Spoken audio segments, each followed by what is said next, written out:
हर हर महादेव। जय श्री कृष्ण।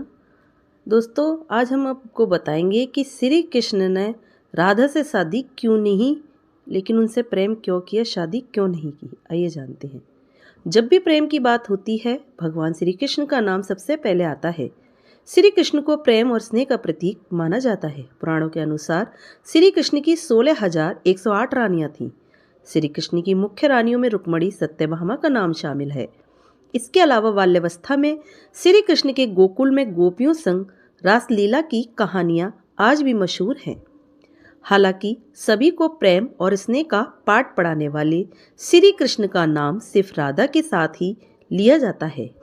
हर कोई प्रभु कृष्ण के नाम का जाप करते समय राधे श्याम का उच्चारण करता है। भले ही उनकी 16,108 रानियां थीं, लेकिन जब प्रेम की मिसाल दी जाती है तो श्री कृष्ण और राधा का प्रेम सबसे ऊपर होता है। श्री कृष्ण और राधा की प्रेम कहानियां पीढ़ी दर पीढ़ी सुनने को मिलती हैं, लेकिन जब भी राधा रानी और श्री कृष्ण के प्रेम का जिक्र होता है तो ये सवाल जरूर मन में उठता है कि जब दोनों के बीच इतना प्रेम था तो कृष्ण ने राधा से विवाह क्यों नहीं किया। 16,108 रानियों में एक राधा क्यों नहीं थी। कृष्ण जन्माष्टमी के मौके पर कहानी के बारे में, आखिर कृष्ण ने राधा से शादी क्यों नहीं की थी। पद्म पुराण के मुताबिक राधा वृषभानु नाम के एक गोप की पुत्री थी।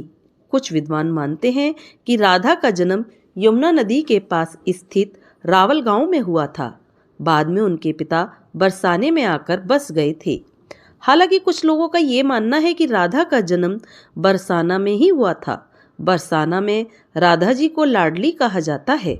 ब्रह्म वैवर्त पुराण के अनुसार राधा जी कृष्ण से 4 साल बड़ी थी और उनकी मित्र थी। राधा जी से जुड़ी कई अन्य मान्यताएं भी हैं।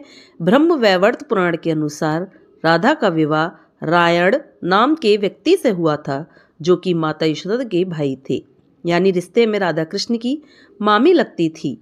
हालांकि अन्य पुराणों में ऐसा जिक्र नहीं मिलता। राधा और कृष्ण का विवाह न होने के कई कारण बताए जाते हैं। इसमें से एक कारण नारद जी का श्राप भी माना जाता है। रामचरितमानस के बालकांड के अनुसार माता लक्ष्मी के स्वयंवर में नारद जी भी जाना चाहते थे।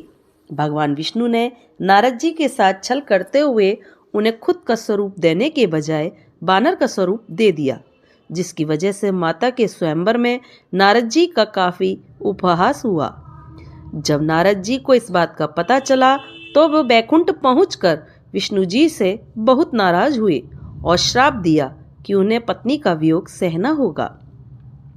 यही वजह है कि रामचंद्र अवतार में उन्हें सीता का वियोग सहना पड़ा और कृष्ण अवतार में देवी राधा से उनका विवाह ना हो सका। एक मत ये भी है कि देवी राधा ने ही श्री कृष्ण से विवाह के लिए मना किया था। राधा यशोदा पुत्र कान्हा से प्रेम करती थी, लेकिन जब वे मथुरा गए तो राधा रानी खुद को महलों के जीवन के लिए उपयुक्त नहीं मानती थी। लोग चाहते थे कि कृष्ण एक राजकुमारी से विवाह करें, इसीलिए राधा ने श्री कृष्ण से विवाह न करने की ठान ली।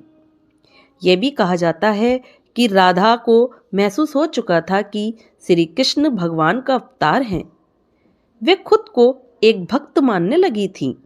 राधा श्री कृष्ण की भक्ति में लीन हो चुकी थीं। वे भगवान से विवाह नहीं कर सकती थीं। श्री कृष्ण राधा के पास वापस क्यों नहीं लौटे। भगवान श्री कृष्ण की शरारतों, उनकी लीलाओं और छल सभी कुछ मनुष्य के लिए कोई न कोई सीख ही थी। राधा से विवाह करना भी मनुष्य को प्रेम की असली परिभाषा से परिचित कराना था। कहा जाता है कि एक बार देवी राधा ने कान्हा से पूछा कि वे उनसे विवाह क्यों नहीं करना चाहते। इस पर श्री कृष्ण ने कहा कि कोई अपनी आत्मा से विवाह करता है क्या। श्री कृष्ण राधा को खुद से अलग नहीं बल्कि अपना ही अस्तित्व मानते थे। वे मनुष्य को यह सीख देना चाहते थे कि प्रेम भौतिक संबंध से नहीं बल्कि आध्यात्मिक प्रकृति का है। प्रेम और विवाह एक दूसरे से अलग नहीं है। जैसे राधा कृष्ण बिना विवाह भी सदियों से एक ही हैं। जहाँ कृष्ण का नाम है वहाँ राधा का स्मरण स्वाभाविक है। इसीलिए दोस्तों उन्हें राधा कृष्ण कहा जाता है। तो दोस्तों आपको मेरी कहानी अच्छी लगे लाइक करें, सब्सक्राइब करें, ज़्यादा शेयर करें। धन्यवाद।